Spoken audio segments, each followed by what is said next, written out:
Hello दोस्तों, स्वागत है आप लोगों का मेरे YouTube channel Shri art gallery में। दोस्तों, आज के टॉपिक में मैं आप लोगों के समक्ष उत्तर प्रदेश माध्यमिक शिक्षा सेवा चयन बोर्ड के द्वारा जो न्यू वैकेंसी आने वाली है उसी को ध्यान में रखते हुए आज के टॉपिक में मैं आप लोगों के समक्ष साथ ही साथ आप लोगों को बताना चाहते हैं कि इस वैकेंसी का नोटिफिकेशन अक्टूबर के लास्ट 25 से 30 के बीच में कभी भी आ सकता है। तो आप लोग अपनी स्टडी को कंटिन्यू जारी रखें और साथ ही साथ ये जो वैकेंसी है बहुत ही जल्दी फुलफ़िल की जाएगी। अर्थात जो भी माननीय सुप्रीम कोर्ट का आदेश है कि इस वैकेंसी को जुलाई 2021 तक कंप्लीट करना है, तो आप लोग कृपया अपनी स्टडी को कंटिन्यू जारी रखें और जो भी इस सब्जेक्ट के कैंडिडेट हैं वो कृपया इस सिलेबस को बहुत ही गहनता के साथ ध्यानपूर्वक लर्न करेंगे।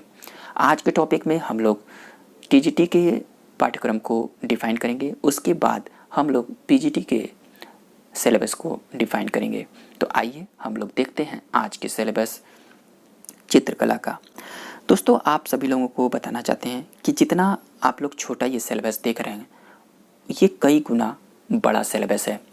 जब आप लोग इसके हर एक पार्ट का एनालिसिस करते हैं तब आपको समझ में आता है कि किस किस पार्ट से जो माध्यमिक शिक्षा सेवा चयन बोर्ड है इसके क्वेश्चन पुटअप किए जाते हैं।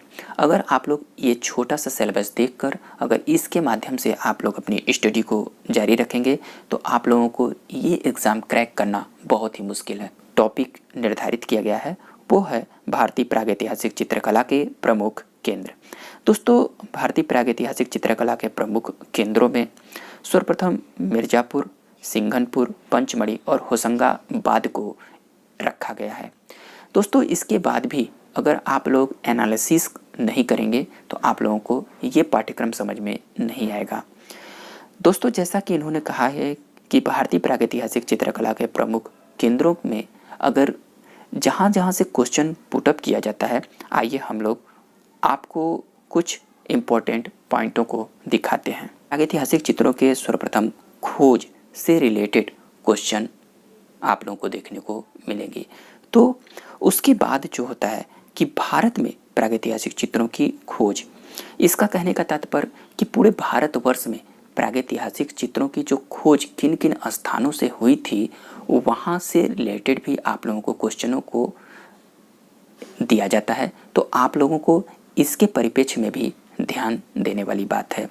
साथ ही साथ अगर थर्ड पॉइंट पे अगर बात करें तो भारतवर्ष के प्रागैतिहासिक चित्रों के प्रमुख केंद्रों से भी रिलेटेड क्वेश्चन पुटअप होते हैं। और वो भारत के प्रागैतिहासिक चित्रों के प्रमुख केंद्र कौन कौन से थे, आइए देखते हैं। जैसा कि आप लोगों के समक्ष मैंने कुछ इम्पोर्टेंट पॉइंटों को दिखाने का कोशिश किया है और इसका पूरी तरह से एनालिसिस किया है कि किस किस पार्ट से आप लोगों को क्वेश्चन पुटअप होता है। तो प्रागैतिहासिक चित्रों के प्रमुख केंद्रों में से उत्तर प्रदेश का फेमस स्थान है मिर्ज़ापुर क्षेत्र, और मिर्ज़ापुर क्षेत्र के अंतर्गत तमाम शिलाओं से जो चित्र प्राप्त होते हैं इनसे रिलेटेड क्वेश्चन पुटअप होता है। दोस्तों, मिर्ज़ापुर क्षेत्र के अंतर्गत जो बहुत ही फेमस एक ज़िला है सोनभद्र का, और इस सोनभद्र के अंतर्गत जो भी शिला क्षेत्रों की जो पहाड़ियाँ प्राप्त होती हैं उनसे रिलेटेड क्वेश्चन तमाम पुटअप होते हैं। जैसे आप लोगों को एग्जाम्पल के रूप में बताना चाहते हैं कि सोनभद्र के हेड क्वार्टर से 20 किलोमीटर की दूरी पर एक विजयगढ़ दुर्ग है और विजयगढ़ दुर्ग के पास में एक घोड़मंगर स्थान है, और इसी घोड़मंगर स्थान से सर्वप्रथम गैंडे के आखेट का आप लोगों को दृश्य देखने को मिलता है। तो आप लोगों को इन क्वेश्चनों से इन स्थानों से तमाम क्वेश्चन बनते हैं। सोनभद्र के ही प्रमुख स्थानों में से अगर बात किया जाए तो एक है रौब का क्षेत्र। रौब में जो है एक पंचमुखी पहाड़ी है, वहाँ से भी आप लोगों को शिलाचित्र मिलते हैं। उसी के साथ साथ कंडाकोट, हरणी-हरन और तमाम ऐसी गुफाएं हैं जो कि सोनभद्र क्षेत्र के अंतर्गत आती हैं। तो इन सभी पार्टों को आप लोगों को ध्यान में रखना होगा।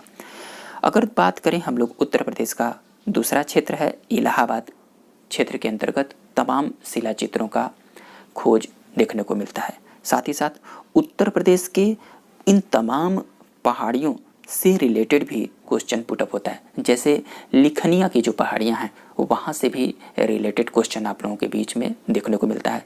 उसी प्रकार जो चुनार की पहाड़ियाँ हैं वहाँ से भी रिलेटेड क्वेश्चन आप लोगों को देखने को मिलता है। तो आप लोगों को उत्तर प्रदेश के पहाड़ी क्षेत्रों से रिलेटेड भी तमाम उन पॉइंटों को कवर करना पड़ेगा, तब जाके आप लोगों को इन प्रागैतिहासिक चित्रों को आप लोग कवर कर पाएंगे। साथ ही साथ जब हम लोग प्रागैतिहासिक चित्रों की बात करते हैं भारतवर्ष में, तो हम लोग सर्वप्रथम बहुत ही मार्मिक राज्य में जाते हैं और वो है मध्य प्रदेश का क्षेत्र। दोस्तों मध्य प्रदेश का जो क्षेत्र है ये प्रागैतिहासिक कला के क्षेत्र से बहुत ही उन्नतशील माना जाता है। और मध्य प्रदेश क्षेत्र के अंतर्गत किन किन क्षेत्रों का हम लोग अध्ययन करेंगे वो है सिंघनपुर। साथ ही साथ यहाँ पे आप लोगों को बताना चाहते हैं कि जो सिंघनपुर है, जब मध्य प्रदेश और छत्तीसगढ़ राज्य का विभाजन नहीं हुआ था तब सिंघनपुर मध्य प्रदेश के अंतर्गत आता था, परंतु वर्तमान में जो सिंघनपुर है ये छत्तीसगढ़ राज्य के अंतर्गत आता है। तो आप लोगों को इन सब बातों को भी अपडेट रहना पड़ेगा, क्योंकि सारी जो बुकें हैं वो अपडेट नहीं है। जो भी प्राचीन काल में लिखी गई हैं उसी का आज आप लोग अध्ययन करते हैं, परंतु इन सब तमाम बारीक बारीक पॉइंटों को कवर करना पड़ेगा। दूसरा जो मध्य प्रदेश का बहुत ही फेमस स्थान है वो है होशंगाबाद, जो कि आदमगढ़ पहाड़ियों से रिलेटेड इनसे क्वेश्चन पुटअप होता है। थर्ड पॉइंट पे है पंचमढ़ी का क्षेत्र। दोस्तों ये पंचमढ़ी बहुत ही प्राचीन प्रागैतिहासिक शिला चित्रों में से एक माना जाता है और ये बहुत ही मार्मिक स्थान है, तो पंचमढ़ी को पढ़ेंगे। उसके बाद भीमबेटका की गुफाओं से रिलेटेड तमाम क्वेश्चन पुटअप होते हैं, इनको भी आप लोगों को कवर करना पड़ेगा। साथ ही साथ भोपाल क्षेत्र के अंतर्गत जो भी शैल चित्र हैं उनसे रिलेटेड और रायसेन क्षेत्र के अंतर्गत जो भी शिला चित्र प्राप्त होते हैं इनसे रिलेटेड भी क्वेश्चन पुटअप होते हैं। दोस्तों जैसा कि आप लोगों ने देखा, मैंने आप लोगों के बीच में एक पार्ट का आप लोगों के बीच में एनालिसिस समझाने की कोशिश किया। इसी प्रकार के हर एक चैप्टर से आप लोगों को एनालिसिस कर कर ही पढ़ने को चाहिए। दूसरी अगर टॉपिक की बात करें तो वो आ जाता है अजंता के भित्ति चित्र एवं उनकी विशेषताएं। आप सभी लोग जानते हैं कि अजंता की जो गुफा है वो भारतीय चित्रकला, मूर्तिकला और स्थापत्य कला की दृष्टि से बहुत इंपॉर्टेंट है और अक्सर इससे रिलेटेड एग्जाम में क्वेश्चन पुटअप होते हैं। तो आप लोग अजंता की तमाम 29 गुफाओं का बहुत ही गहनता के साथ जब तक अध्ययन नहीं करेंगे, आप लोग क्वेश्चनों को बहुत ही अच्छी तरीके से समझ नहीं पाएंगे। तो अजंता की हर एक भित्ति चित्र और भित्ति चित्रों की तमाम विशेषताओं से रिलेटेड आप लोगों को गहन अध्ययन करना पड़ेगा। तो ये रहे अजंता से। उसके बाद अगर बात करेंगे हम लोग तो भारतीय लघु चित्रों की परंपरा से रिलेटेड क्वेश्चन आप लोगों के एग्जाम में क्वेश्चन पुटअप होते हैं। जैसा कि आप लोगों को बताना चाहते हैं कि भारत में जो लघु चित्रों की जो परंपरा प्रारंभ होती है वो पूर्वी और पश्चिमी क्षेत्रों में देखने को मिलती है। जैसे अगर हम पूर्वी क्षेत्रों की बात करें तो वो पाल शैली के अंतर्गत आती है और पश्चिमी शैली के अंतर्गत बात करें तो वो जैन शैली के अंतर्गत हम लोग देखने को मिलता है। क्योंकि जो पाल वंश के शासकों के संरक्षण में जो कला पनपी थी उसी को हम पाल शैली कहते हैं, और जो जैन धर्म से रिलेटेड जो पोथी चित्रों का अंकन हमें देखने को मिलता है उसको हम पश्चिमी शैली के अंतर्गत अध्ययन करते हैं। और इन सभी जो पाल शैली और जैन शैली थी, यहाँ से हमें भारतीय लघु चित्रों की परंपरा का विशेष अध्ययन देखने को मिलता है। तो आप लोग भारतीय लघु परंपरा को गौर करेंगे। उसके बाद जब हम लोग आगे बढ़ते हैं तो देखते हैं कि राजस्थानी चित्रकला और उनकी विशेषताओं से रिलेटेड क्वेश्चन आप लोगों के समझ प्रस्तुत होता है। दोस्तों राजस्थानी कला से तात्पर्य है कि राजस्थानी कला को पढ़ेंगे और साथ ही साथ राजस्थान की तमाम उप शैलियों के बारे में भी आप लोगों को जानना बहुत ही ज़रूरी है। क्योंकि जिस प्रकार के आप लोग जानते हैं कि राजस्थान में तमाम उप शैलियाँ थी, जैसे बूंदी थी, कोटा थी, ढूंढार थी, जयपुर से थी, उनियारा थी आदि तमाम ऐसे हड़ौती शैली थी जिनसे रिलेटेड क्वेश्चन पुटअप होता है। तो आप लोगों को राजस्थानी चित्रकला अर्थात इसी को हम लोग राजपूत चित्रकला या हिंदू शैली के नामों से भी जानते हैं। इसके हर एक पार्ट को आप लोगों को जानना बहुत ही ज़रूरी है। उसके बाद दोस्तों हम लोग मुग़ल चित्रकला से रिलेटेड क्वेश्चन आप लोगों को पुटअप होता है कि जैसा कि आप लोगों को मालूम है कि भारत में मुग़ल वंश की स्थापना जिस प्रकार से बाबर ने किया, उसके बाद भारत में इनके कला का जो उत्कर्ष या जो भी हमें नींव देखने को मिलती है वो मुग़लों के शासनकाल में प्रारंभ हो जाती है। परंतु जो चित्रकला का जो उत्कर्ष या इसकी समृद्धि या इसकी संपन्नता चारों तरफ बिखरने लगती है वो अकबर के शासनकाल में तमाम उन्नतियां प्राप्त होती हैं। तो उसी प्रकार हम लोग मुग़ल चित्रकला से रिलेटेड पाठ्यक्रम को डिफाइन करेंगे। साथ ही साथ मुग़ल और राजस्थानी चित्रकला में क्या अंतर है, इससे रिलेटेड भी क्वेश्चन आप लोगों से पुटअप होता है। यहाँ पर थोड़ी सी बताना चाहते हैं कि दोस्तों राजस्थानी शैली और मुग़ल शैली दोनों समानांतर चलने वाली शैलियाँ थीं। अगर इसको पूरी गहनता के साथ और बारीकी से अध्ययन नहीं किया जाएगा तो दोनों आपस में मिल जाती हैं, और जब आप लोग दोनों का अध्ययन कर लेंगे तो इतना कन्फ्यूजन होता है कि समझ में नहीं आता कि ये राजस्थानी शैली है कि ये मुग़ल शैली है। लेकिन जब आप लोग गहन और बारीकी से इसका अध्ययन करेंगे तो दोनों में अंतर समझ में आ जाता है। तो आप लोग इसको बहुत ही बारीकी से कवर करिएगा, मुग़ल और राजस्थानी चित्रकला के अंतर को। उसके बाद जब इन कलाओं का पतन होने लगता है धीरे धीरे, तो पंजाब के रमणीक स्थानों में रमणीक और मनोरम दृश्य वाले उन पहाड़ी क्षेत्रों में जो पहाड़ी शैली की उत्पत्ति होती है उसमें कांगड़ा चित्रकला और उसकी तमाम विशेषताओं से रिलेटेड एग्जाम में क्वेश्चन पुटअप होते हैं। तो आप लोगों को पहाड़ी शैली का भी गहन अध्ययन करना पड़ेगा और उससे पहाड़ी शैली के तमाम उन उपशैलियों का भी अध्ययन करें, जैसे कांगड़ा, बसोहली आदि तमाम ऐसे उपशैलियाँ थी, इनसे रिलेटेड क्वेश्चन पुटअप होता है। साथ ही साथ जब हम लोग आगे बढ़ेंगे तो आप लोग को बंगाल चित्रशैली और वहाँ के चित्रकारों से रिलेटेड क्वेश्चन पुटअप होते हैं। तो दोस्तों बंगाल चित्रशैली, जैसा कि आप लोग जानते हैं कि जब आधुनिक चित्रकला अपने उन्नत रूप को प्राप्त होने से पहले आप लोगों को बंगाल शैली में इसके जो रूप देखने को मिल जाते हैं। तो इस शैली के विकास में जो भी बंगाल के कलाकारों ने उत्थान किया वो अपने आप में बहुत ही मार्मिक है। तो आप लोग इसका गहनता से अध्ययन करेंगे। साथ ही साथ जब हम लोग आगे बढ़ेंगे तो आधुनिक चित्रकला और उनके प्रमुख चित्रकारों से रिलेटेड क्वेश्चन पुटअप होता है, और इसमें जैसे राजा रवि वर्मा, यामिनी राय, असित कुमार हलदार, के.एस. कुलकर्णी, एन.एस. बेंद्रे, के हैबर, अमृता शेरगिल, जितेंद्र नाथ मजुमदार, मकबूल फिदा हुसैन आदि से रिलेटेड क्वेश्चन पुटअप होता है। परंतु ध्यान दीजिएगा यहाँ पे इन्हीं से नहीं बल्कि ऐसे तमाम समसामयिक कलाकारों से रिलेटेड क्वेश्चन पुटअप होते हैं, जैसा कि आप लोगों को मैं जब इसके प्रीवियस ईयर के क्वेश्चन पेपर को सॉल्व कराऊंगा तब आप लोग को समझ में आएगा। यहाँ पर जितने कलाकारों को दिया गया एक छोटा मोटी दिया गया है, लेकिन समसामयिक कंटेम्प्रेरी आर्ट से रिलेटेड तमाम क्वेश्चन बनते हैं।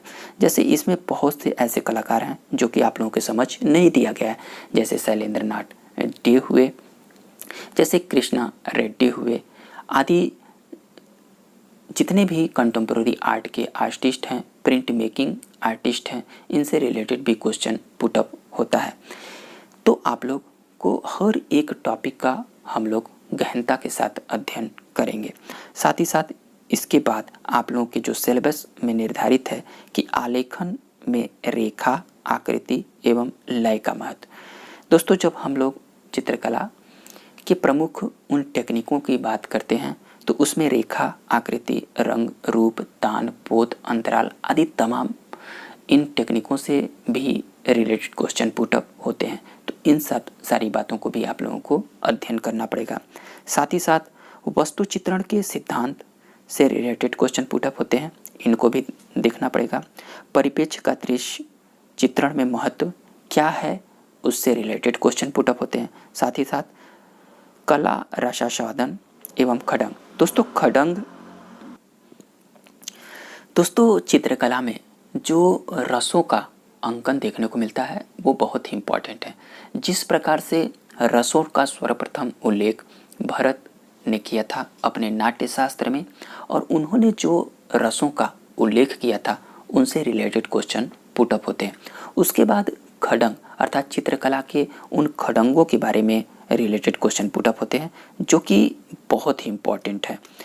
दोस्तों, खड़ंग के अंतर्गत जैसे हर एक पार्ट का, जैसे रूप भेद, प्रमाण, भाव, लावण्य योजनम, सादृश्य और वरिका भंग से रिलेटेड तमाम क्वेश्चन पुटअप किए जाते हैं।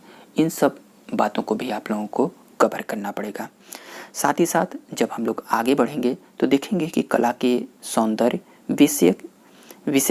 विषयक और मान्यताएं से रिलेटेड क्वेश्चन पुटअप होते हैं। इसमें क्या होता है कि तमाम ऐसे एस्थेटिक्स के बारे में बात की जाती है, जिनसे तमाम ऐसे दार्शनिक और सौंदर्य शास्त्री हुए उनसे रिलेटेड तमाम उनके थाट को भी पुटअप किया जाता है। तो इन सब तमाम सिलेबसों का अध्ययन करने के बाद आप लोगों को मैं बताना चाहता हूँ कि ये देखने में तो बहुत छोटा है सिलेबस, लेकिन इसके जो ब्रॉड है बहुत ही इम्पॉर्टेंट है। अगर इसको पूरी विस्तृत तरफ से खोल कर नहीं पढ़ा जाएगा तो आप लोग कभी भी इसके एग्ज़ाम को क्रैक नहीं कर सकते हैं, क्योंकि ये देखने में कुछ और है, लेकिन इससे रिलेटेड जो क्वेश्चन पुटअप होते हैं वो अपने आप में बहुत ही ब्रॉड होते हैं। तो दोस्तों, हर एक चैप्टर पे हम लोग टॉपिक वाइज सारे सिलेबस को बारी बारी से कवर करेंगे आप लोग के एग्ज़ाम से कंटिन्यू पहले। तो हम लोग आप लोगों से पूरी तरह से ईमानदारी से कहना चाहते हैं कि आप लोग अपनी स्टडी को कंटिन्यू जारी रखें, और जितने भी आप लोगों को टॉपिक पढ़ाए जाते हैं या इस चैनल के माध्यम से जो भी वीडियो अब तक प्रेजेंट किए गए हैं, आप लोग कृपया उसे ध्यानपूर्वक देखें। और जितने भी ओल्ड वीडियो प्रेजेंट किए गए हैं वो बहुत ही इम्पॉर्टेंट हैं, आप लोग उन्हें बहुत ही गहनता के साथ अध्ययन करें। अधिक से अधिक लोगों में आप लोग इन सब बातों को पहुंचाएं, और जो भी आप लोगों के सुझाव हों आप लोग हमें अपने इंस्टाग्राम आईडी से जुड़े और हमसे आप लोग अपनी बातों को शेयर कर सकते हैं। तो आज के टॉपिक में हम लोग बस इतना ही रखेंगे। हम लोग अगले टॉपिक में पीजीटी के पाठ्यक्रम को कवर करेंगे। उसके बाद मैं आप लोगों के बीच में तमाम कुछ इम्पोर्टेंट टॉपिकों को शेयर करूंगा। तो आज के टॉपिक में बस इतना ही। हम लोग मिलेंगे अगले वीडियो में, तब तक के लिए थैंक यू दोस्तों।